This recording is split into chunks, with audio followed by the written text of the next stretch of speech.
All right, let's go on the record.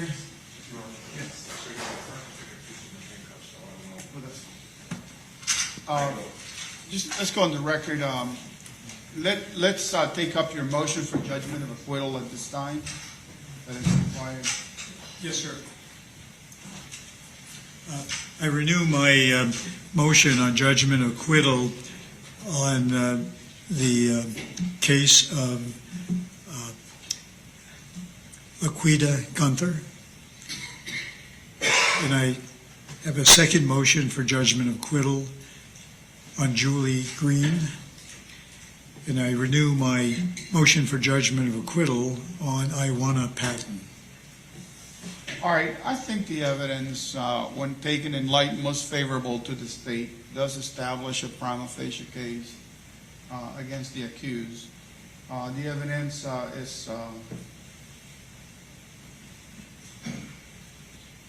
at least some evidence is consistent with guilt and inconsistent with theories of innocence, or in the case that there is a theory of innocence, there's a conflict based upon the existence of other factors in this case. So I'm going to deny the motion at this time, allow the jury to make the decision, and we'll find out what the verdict will be, okay? Yes, sir. Thank you. All right. In front of... For clarity, Mr. Shane renewed the motion for judgment of acquittal as to all three victims, and the court just denied such renewed motions of judgment of acquittal as to all three victims. That is correct. That's all. Laquetta Gunther, Julie Green, and Iwana Patton. All right. In front of you, you should have, all of you should have a set of jury instructions. This is a rough draft. You see in the upper right-hand corner, it says draft 1. I'm assuming we'll make some changes between now and the final set, but I'd like to just go ahead and get started and try to come up with some sort of agreeable form of jury instructions to see whether or not there's any special requests that the state may, that the defense may have or the state may have. All right. If you look at your packet, all the lines are numbered to make it a little bit easier. Introduction to final instructions is the standard jury instructions, lines 1 through 4, and it's my intent to give it as is unless there is an objection. If I hear nothing but silence and no one says anything, I'm assuming there's no objection, okay? So like I said, that's the standard instruction. Statement of the charge and introduction to homicide. Just to let you know, I modify these things just a little bit to make it less confusing for the jury, and then trying to lump things together whenever I could. Under statement of the charge and introduction to homicide, this is a standard instruction, so I would give it. That includes lines 6 through 28. If you look at line 24, the word independently was added to that sentence. So it reads, if you independently find Laquetta Gunther and or Julie Green and or Iwana Patton were killed by Robert Tyrone Hayes, you will then consider the circumstances surrounding the killings, and then so on and so forth. The word independently was added there because there are 3 victims, not 1. So that applies to all 3 victims independently. So unless you need me to further clarify that, it's my intent to leave it as is. Your Honor, I know there used to be some case law, it's about 20 years old now, that used to say using and/or is problematic for jury instructions. I don't know if this is, I see what Your Honor's trying to do here. I don't know if it might even be clearer if you had an independent sentence somewhere in instructions directing jurors they must make findings as to each individual victim. I see your... You mean to clarify it? Yes, or like a separate sentence. You're to reach a verdict as to each, a separate verdict as each individual victim. Well, there is an instruction that addresses that farther down. And what I was going to say to address the judges, I'm aware of what defense counsel is talking about with and/or. That is really just in reference to actually the elements of the crimes. That's where the issue was developed. In reference to the elements, if you put the 2 defendants in the 1 count together, 2 victims in the 1 count together, that's where they had concerns. But I saw the court separated out, so I don't think it'll be. I separated all 3 victims. It's clear to me, Your Honor, I just didn't want to run afoul of that. I Yeah, I know there's an article, either an article or case law that, really frowns upon the use of and/or, but, no one has come up with a better mousetrap, so. So I'll leave it for now. I'll do the research on the and/or to make sure we don't run afoul of anything that is out there, but. Justifiable homicide, again, the instruction has been read for all three killings, so. The definition of justifiable homicide and excusable homicide beginning at lines 30 all the way through lines 60, or 61, I should say. It's a standard instruction. Judge, just going back to line 14, I think there just needs to be a comma after count 2, because you have it for count 1 and count 2. Say it again, line 14? Line 14, a comma after count 2. Oh, You have it yeah, for 1 and yeah, 2. okay. My law clerk missed that one. Actually, I did this. All right, so thank you for finding that out. Moving on, beginning to count 1, line 63. These are the elements of first-degree premeditated murder as they relate to Laquetta Gunther. Any objections to that?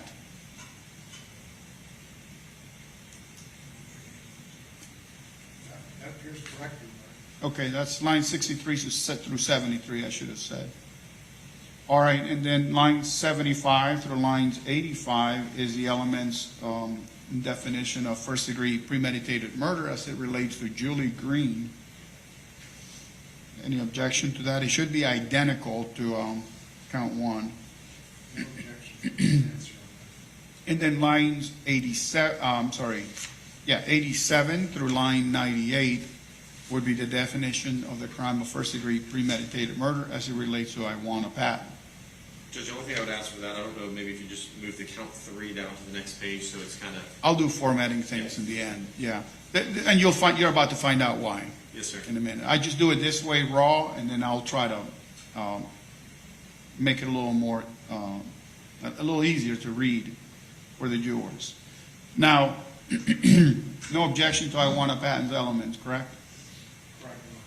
All right, if you look at lines 100 and 101, what I did was I added a note for the jury so that they can consider those definitions and instructions that relate to the crimes of first-degree premeditated murder together, meaning that these instructions are applicable to all 3 first-degree premeditated murders. And that includes the definition of the word act at line 103, the definition of the word killing with premeditation on lines 106, and so on and so on. Your Honor, if I may, if we understand it applies to all 3, but maybe more specifically stated that they are to find these findings independently in each of the counts 1, 2, and 3. Right. That instruction is at the end, Yes, sir. but it tells them that the law and the evidence is independent, and although the cases have been tried together, a separate verdict is as to each of these things. And I did use the word to all 3 first-degree premeditated murders. Independently of each other. Yeah. Perhaps to each of the 3. I don't know. I'll just write the word independently. So I will read as follows. The following definition and instructions between, ignore the line numbers because they're off now, apply independently to all 3 first-degree premeditated murder counts charged in the indictment. That's very clear, yes, sir. Okay? So I'll add the word that independently right at line 101, the very beginning. Okay, and then this is a standard instruction that is part of homicide all the way to lines 136.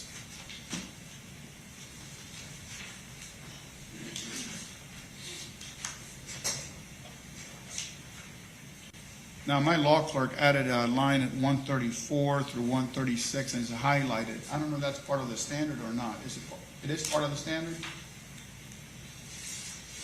Let me pull up the standard real quick, just to confirm that.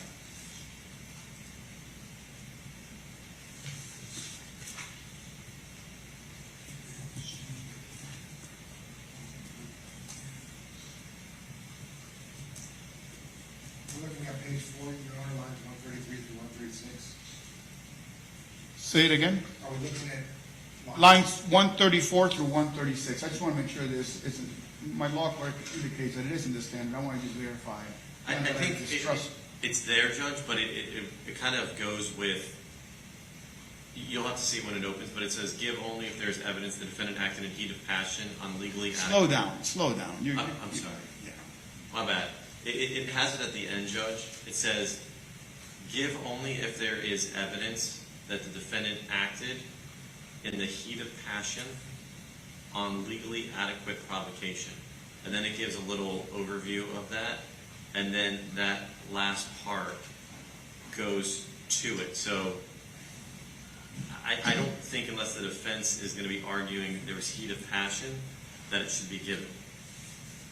I don't see where it's relevant, Your Honor, to this case. Can I talk, can we speak among defense table amongst each other for a moment? Sure.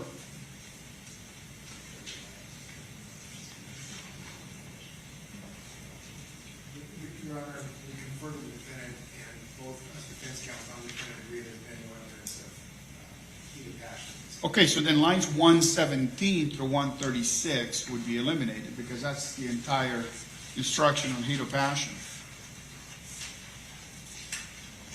And just for the record, I'm looking at 7.2 is your instruction.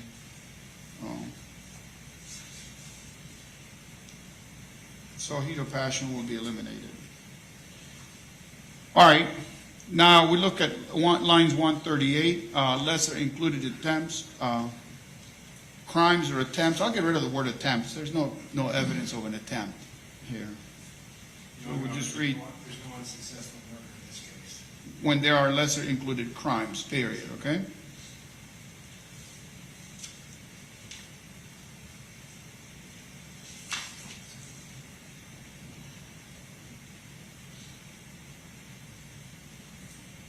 And then we have second-degree murder and manslaughter. Those are the options. It is the standard instruction. And then again, I lumped the 3 victims under the lessers. As to count 1, the lesser would be second-degree murder for Laquetta Gunther. That starts at line 149 through lines 161. Line 163 to 175 would be second-degree murder as to Julie Green. And then lines 177 to 189 is second-degree murder as a lesser included crime for Iwana Patton. Any objections? That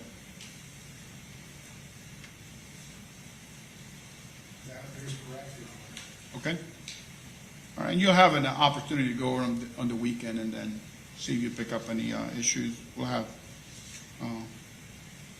more chances to fix anything. All right, now lines 210 through 228 are a depraved mind. Your Honor, the defendant is telling me something that we need to add to it. I'm sorry, I can't hear. The defendant's telling me we need to just point out to me and say it with regard to lines 191 through 193, we need to add independently language. Okay, thank you.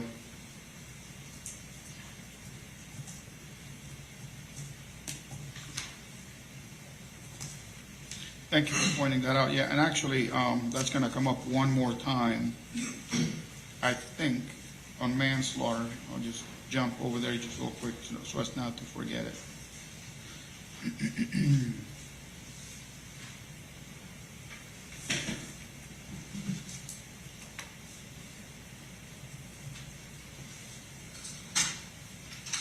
Line 288, also the word independently will be added. But going back to depravity, at lines 210.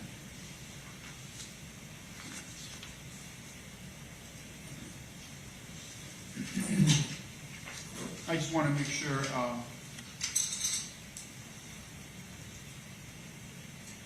That's also one that deals with heat of passion. and provocation. You chose not to have it on first-degree murder. Do you want to have it on second, or? I don't see the question. It's just, I'm sorry? Your Honor, it appears that 210 through 213 should also be eliminated. For the same reason we stated before, there does not appear to be there's no evidence of provocation in this case. Okay, so from 210 all the way through 228 would be eliminated. Are you in agreement? That's all part of the same instruction. Yes, sir.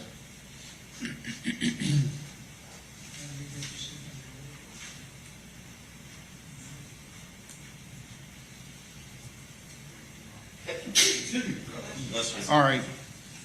And then what I did, I normally would only read the lesser included crimes one time, but because I separated the victims, I decided to read the lesser included crimes again a second time before I got into manslaughter.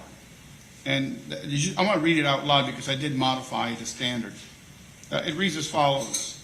In considering the evidence, you should consider the possibility that although the evidence may not convince you that the defendant committed the first-degree premeditated murder or second-degree murder, there may be evidence that he committed other acts that would constitute a lesser included crime.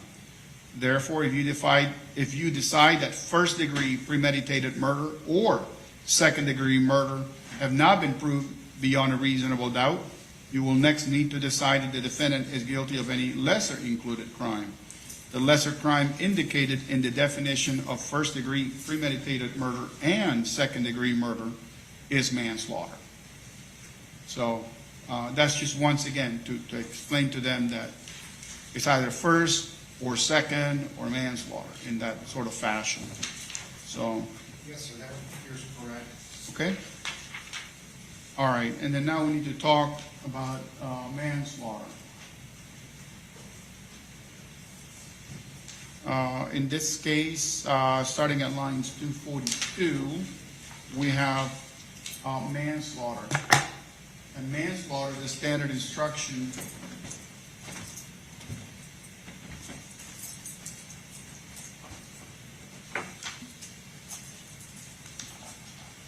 that are split up into three. The original instruction has the following.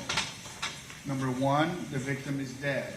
Number two, and then there's three separate options. 2A, the defendant intentionally committed an act or acts that caused the death of the victim, or, actually he put there and or in the instruction.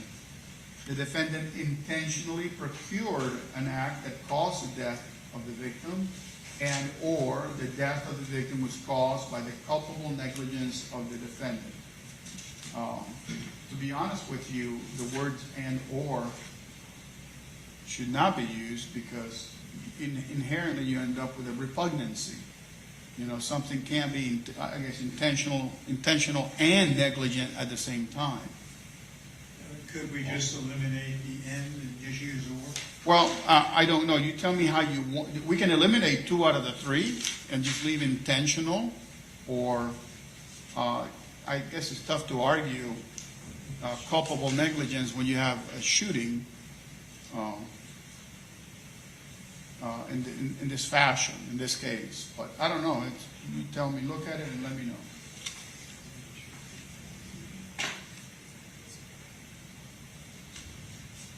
The draft in front of me, Your Honor, as for count 1 and manslaughter, Judge, what? I'm sorry. for the Laquetta Gunther, my draft does not have and/or, it shows over. Yeah. Say it again. The draft in front of me just says or, there's no and/or. No. The main instruction says and or. Yes, sir. Your instruction 7.7 has and. It says give 2A, 2B, and or 2C. I think just when you have it here with or, it looks better. It's fine? Less confusing. Okay. Agree? We don't have an issue with that at all. That's fine. Okay. Then I'll leave it as is. So all 3 elements were, all 3 options on element 2 were included. All right. So if you look at between lines 242 and 285, that encompasses all 3 victims. It should be identical as to all 3.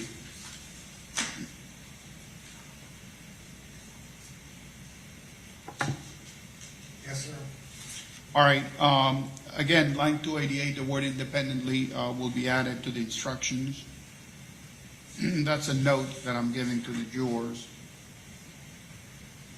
And then lines 291 through 294, it will be given. It's highlighted because we didn't know, but given that we're giving all three elements, all three options under element 2 for manslaughter, then this would have to be given.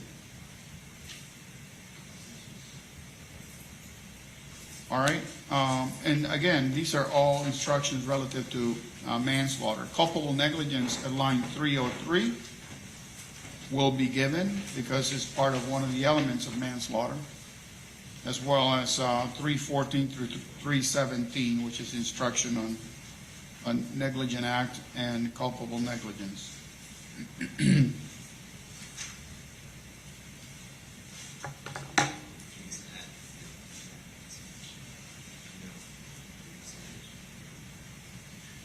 We good? Yes, sir. All right, so moving on to possession of a firearm and discharge causing great bodily harm. Are you guys looking for that? We would look for that in second-degree murder, Judge. Say it again? Only for the second-degree murder, really. That's all we really need it for. You know, it gets confusing when you start telling jurors, you know, this but not that. I thought we handle it through an interrogatory. If it's manslaughter, then we don't care. Just throw it out, right? Well, we can't use that for manslaughter. That's what I'm saying. Yeah. We can fix it later on, and we can just say, hey, listen, just make a determination whether a firearm was used in any of these crimes, as opposed to saying only for second-degree murder make this finding. Does that make sense? That's fine, Judge. I think I want to change it. It's written first degree or second degree. right. So just so you know, there is two different statutes that the 775087 is under, Right. and one of them does operate on the manslaughter. So the actual, not the actual possession, but the instruction 3.3a for the carrying, displaying, using, threatening to use, or attempting to use a firearm would apply to manslaughter. It also would apply to second-degree murder. It does get confusing. I don't know how the court wants to address it, but there's two different separate instructions. I'm just going to ask them the questions independently as interrogatories on the verdict, as to, just separate the firearm from the elements of the crime. And Okay. basically, because I noticed in the indictment you did not allege use. Right, the statute number's there, though, in the indictment. Okay? I was just looking at that. So, yeah, I mean, Does that save you, or I don't know. I thought you had to allege the word. you don't. That Are you would just be enough, making Judge. that up, or you know that for a fact? Well, it says shooting her with a firearm, so I think the shooting with the firearm and the statute specifically being cited would be enough. You think that implies use? Yes, Judge. I think there's some case law we've dealt with before. I personally always included myself, but this was not done by myself. So Yeah, I know. Throw somebody else under the bus. All right. Well, like I said, I would just redraft this. I didn't get a chance to fix it. sure. But I would just redraft this as far as having them make an independent determination on the firearm itself. And we can break that down on whether, carry, possess, displayed, used. And have them make those independent findings and then apply them if they become relevant to the count, Sure. So, and then we can do that independently on each verdict form as each victim. That way we don't have any issues of. No, that's fine, Judge. And we're still going to keep the 10-20 life language in there, though. Right. Okay. Right. So we cover all, I know firearms have become so confusing. I know. Your Honor, if I'm following this discussion, I think the concern is that you can't really have a firearm enhancement for first-degree murder, if I understand correctly. That's the concern? Say it again? Is the concern that technically there can't be a firearm enhancement to first-degree murder? Is that? No. That's not the concern. Technically, there can be, but it's so darn confusing. It doesn't really. The problem is you have several statutes that deal with firearms. You have 1020 life statute, then you have enhancing statutes. So you have all these two statutes that sometimes they ask for verbiage that is just slightly off, and just a single word can make a difference whether or not which statute is applicable. such as carried, displays, used, caused injury. All these things are sort of interrogatories that are very confusing to deal with if we start parsing them to individual counts. So my suggestion is to just have independent interrogatories that encompasses those things and make the jury make those determinations as they relate to each victim, as opposed to telling them, hey, listen, it only applies to second-degree murder, or it only applies to manslaughter. That's going to be confusing to them. I think, of course, when at least there'll be a record, there has to be some correction later on, it can be done. because Yeah. of- Over the weekend, I'll send you the verdict forms, and then you'll see how I mean, hopefully you'll satisfy both sides and then the statutory requirements. All right, so, but other than that, let's just, starting at lines 319 through 351 is what we're talking about.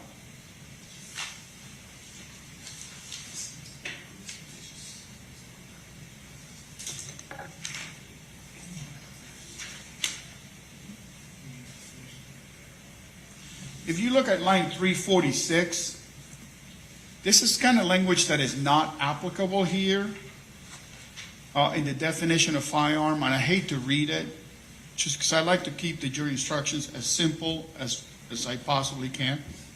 My suggestion is to eliminate that language, and that includes the words, the frame or receiver of any such weapon, any firearm muffler or firearm silencer, any destructive device, or any machine gun. We don't have any evidence of that here. Yes, all right. Okay, so 346 through 347 will be eliminated. And that gets us to 353, plea of not guilty, reasonable doubt, and burden of proof. This is a standard instruction, including the definition of reasonable doubt, and the standard instruction goes all the way down to line 384. My inclination is to give it as written. Yes, sir. Here's corrected in order. Okay, weighing the evidence at 386. This is again a standard instruction and gives us some options beginning at line 404 as what's applicable and inapplicable. So we'll take them one at a time. Element number 6, line 405. Has the witness been offered or received any money, preferred treatment, or other benefit in order to get the witness to testify? I believe that's applicable, so I would give it.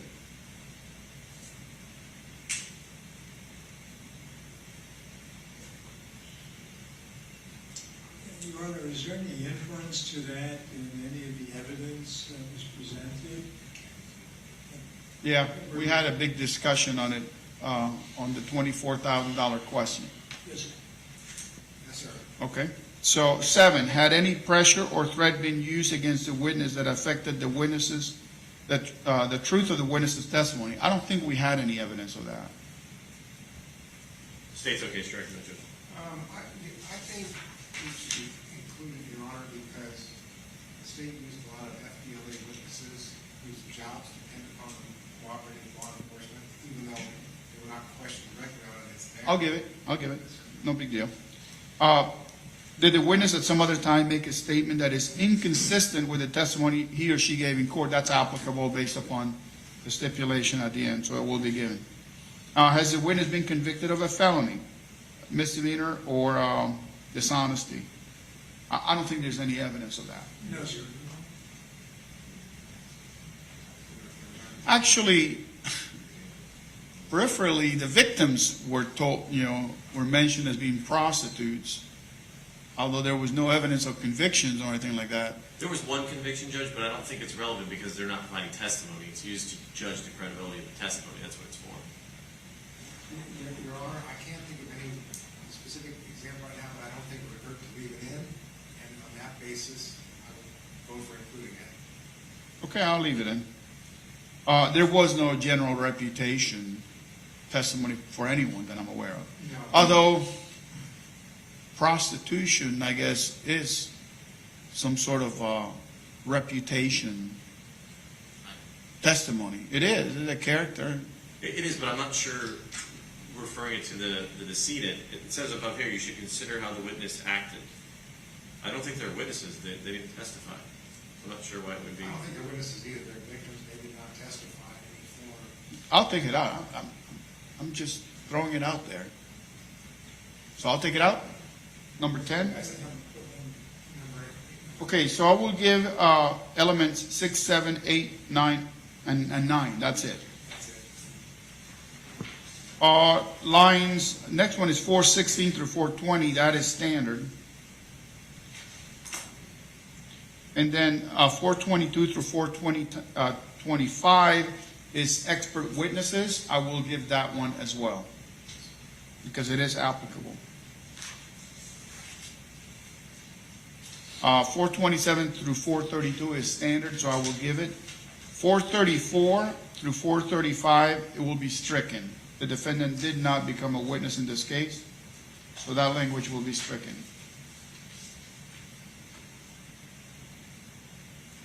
437 through 443 is not an instruction for the final charge, but I added it because it's become part of the trial. And this is the Williams rule instruction, and I modified it a little bit. I'll read it in full. During the course of this trial, you have received evidence relating to the death of Rachel Bay, allegedly committed by the defendant.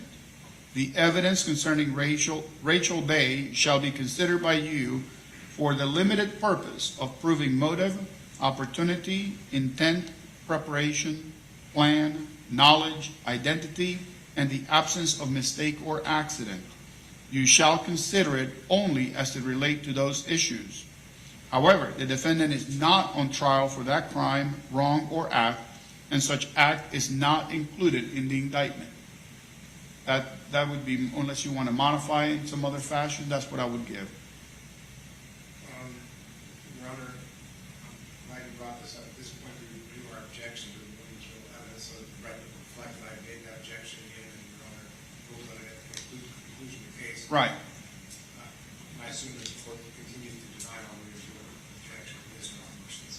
Yeah, I'll stand by my ruling. Given that, this appears as good as we can get it from the defense perspective. Okay. All right, State, you have anything you want to weigh in on this? I think we're okay, Judge. Looks good, Judge. All right, so defendant not testify, I'll give it. Defendant not testifying, lines 448 through 457, that is standard. So I would read that. I've had on some occasions, had a request from defense attorneys not to read the second paragraph, but only to read the first. It's entirely up to you.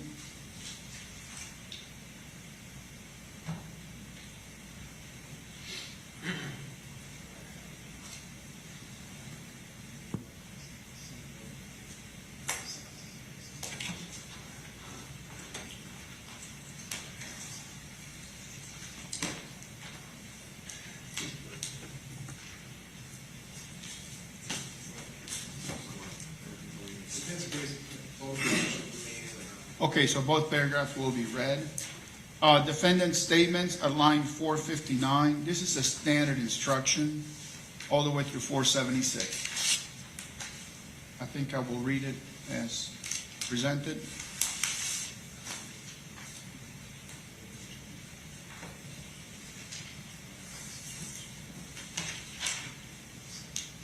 Without objection, I'll read it. Yes, sir. Eyewitness identification starting at lines 478 through 503. This is a standard instruction as well. I would read it. Judge, that's usually a standard instruction when you have an eyewitness, which we don't have eyewitnesses in this case. Yeah, you did. You had some folks from Palm Beach saying that they looked at him and he dropped a cigarette, and I see what you're saying. so Okay. I guess arguably they can argue that it wasn't him. So I understand the state's point. Huh? I understand both the state's point, which is valid, and the court's point, which is also valid. I think we should err on the side of including it. okay, so I'll leave it. Rules for deliberation, lines 505 through 531. If you look at, these are standard, but if you look at number 7, I didn't allow the jury to ask any questions, so I would eliminate that one. So paragraph 7 of the standard instruction on rules for deliberation will be eliminated. Okay? Paragraph 8 will be given, though. Yes, sir. All right, 533, cautionary instruction, that's standard, lines 533 through 537. Verdict, I'll get that to you on Monday, I haven't looked at it yet. But this is a standard instruction. So that would be given, and that's at lines 538 through 549.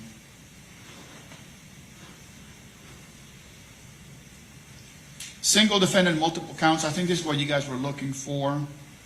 Lines 550 through 556.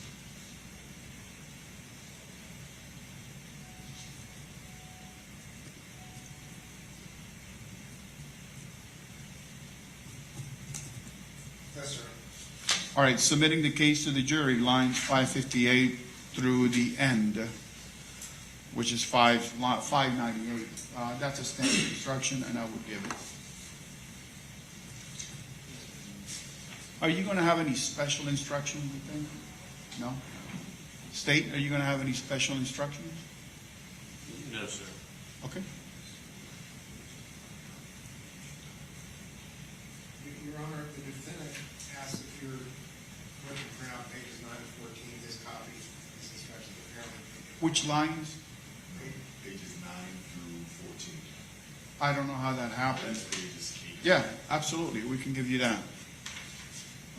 Alyssa, can you did you make markings? No. Hey, can you guys give them one set of your instructions? Sure. I might have wrote on some of that, but it's fine. Okay. It's just crossing through what we talked about. He's looking for pages 9 through 14.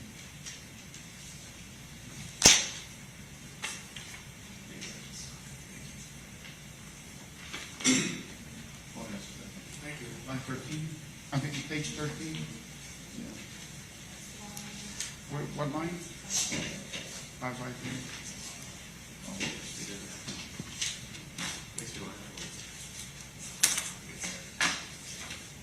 Thank you. Yeah, my law clerk pointed out line 553 says the word information. It should read indictment, so I'll make that correction as well. All right, I think that concludes our jury instructions. So, Your Honor, on the verdict forms, we need a separate, just, I'm sure everybody knows this, but I'll say it again, just, we need a separate verdict form for each defendant. I will have a separate verdict. It'll be 3 separate verdicts. Not even one following the other, not completely separate. It'll be 3 separate signatures by the foreperson. Yes, sir. So, Have that come back. no, it'll be 3 separate verdicts. Okay? Anything else? No, All right, then we will be in recess until Monday. You guys be here at 9. So we can go over this one more time, the verdict forms. I will email you the verdict forms. Can you email us the corrected jury instructions too? Yeah, I'll fix this. I'm going to file a copy of this in the court file of the draft. I don't have an extra one just yet. I'll file a clean copy of it, and then you'll get draft 2 tomorrow, okay? Thank you. We'll be here. Are you going to take him back right away?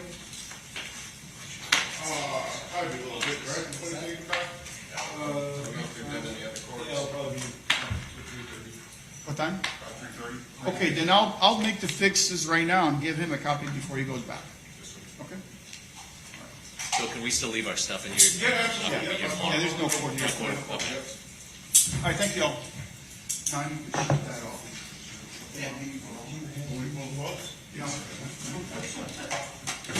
You going to have Jason Hamlet? Your Honor, I'm gonna go back to Jacksonville probably tomorrow, that's a, I don't need you guys here tomorrow, no.